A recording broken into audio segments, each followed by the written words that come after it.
Welcome back to Liverpool Times, your home for all the latest Liverpool news, transfer updates, match analysis, and breaking stories from Anfield. Now let's get straight into today's Liverpool news. Let's cut through the optimism first, because there's a flaw in how this situation is being framed. A strong finish doesn't fix Liverpool's core problem, it just hides it. Yes, they can beat Manchester United. Yes, they can finish third. Yes, it looks respectable. But none of that answers the real question. What exactly is this Liverpool team becoming under Arne Slot? Because right now, the identity is blurred. The Salah illusion start with the biggest shift. Mohamed Salah leaving isn't just a transfer, it's a structural collapse of how Liverpool attack. For years, everything flowed through him. Width goals gravity, defenders constantly pulled toward him. Remove that. You don't just lose output, you lose shape. And this is where the suggestion of Michael Olise gets interesting, but also questionable. On paper, 20 goals. 29 assists, elite creativity looks perfect. But here's the problem no one is addressing. Olise is not Salah.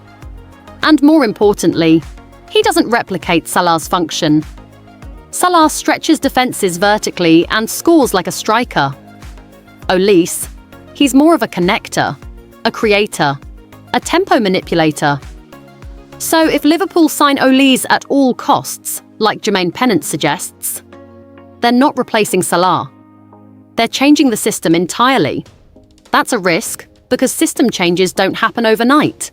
And Liverpool already look like a team in transition, not one ready to absorb another shock. The Gakpo scapegoat problem. Now look at Cody Gakpo. 8 goals, 6 assists. Underwhelming? Sure. But blaming him alone is lazy analysis, because Gakpo isn't failing in isolation. He's playing in an attack that lacks consistency, lacks defined roles, lacks hierarchy, post-Salah uncertainty. So the real question is Gakpo the problem, or is he a symptom? Swap him out for Olise, and nothing else changes structurally. You might get different numbers, but the same instability. The Isak warning sign. Let's talk about Alexander Isak. A record-breaking deadline day signing.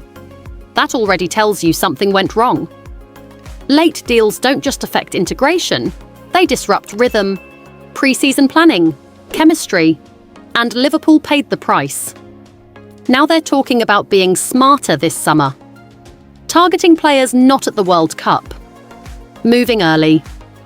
Good in theory, but here's the counterpoint. If your recruitment depends on who isn't at the World Cup, are you really targeting the best players, or just the most available ones? That's how clubs drift from elite to almost. The defensive crossroads. Now zoom into defence. Virgil van Dijk, ageing, contract uncertainty, leadership irreplaceable, and suddenly names like Alessandro Bastoni appear. Good player? Absolutely. But again, different profile. Van Dijk is dominance, aerial control, presence, fear. Bastoni is progression, ball playing, positioning. So again, the same pattern emerges. Liverpool aren't just replacing players, they're changing the DNA of the team. And doing that in multiple positions at once. That's how instability creeps in. The hidden risk. Curtis Jones. Now here's a quieter issue. Curtis Jones. Not a headline name, but potentially a huge loss, because he represents academy continuity, tactical flexibility, now even at right back, squad depth with intelligence. Let him go, you lose glue. And teams don't collapse because of stars leaving, they collapse when the glue disappears. Van Dijk's comments tell you everything. He wants him to stay. That's not random. That's recognition of importance beyond stats. The Kvaratskhelia temptation. Then there's Kavica Kvaratskhelia. Electric, unpredictable, game-breaking. But here's the uncomfortable truth. He's not a system player. He's a chaos player. And Liverpool right now? They don't need more chaos. They need clarity. Add him without structure, and you risk becoming a team of moments instead of a team of control. The Krupi gamble, Eli Junior Krupi. 19 years old, 11 goals, huge potential. £80 million. That's not a prospect. That's pressure. And here's the real question. Do Liverpool need another development project or immediate impact? Because those are two completely different strategies.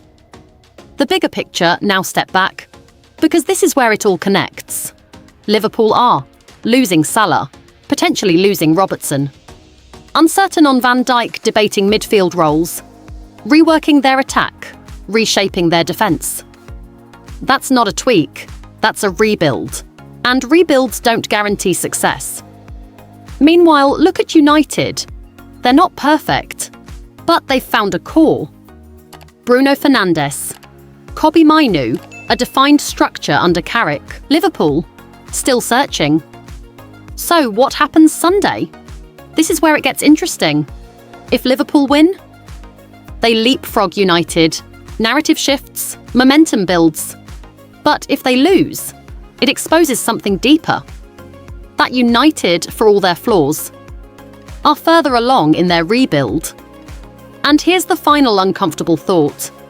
Liverpool aren't chasing the title right now. They're chasing identity.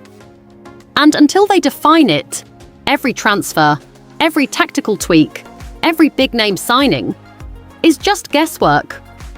So the real question isn't whether they can finish third. It's this. Do they actually know what team they're trying to become?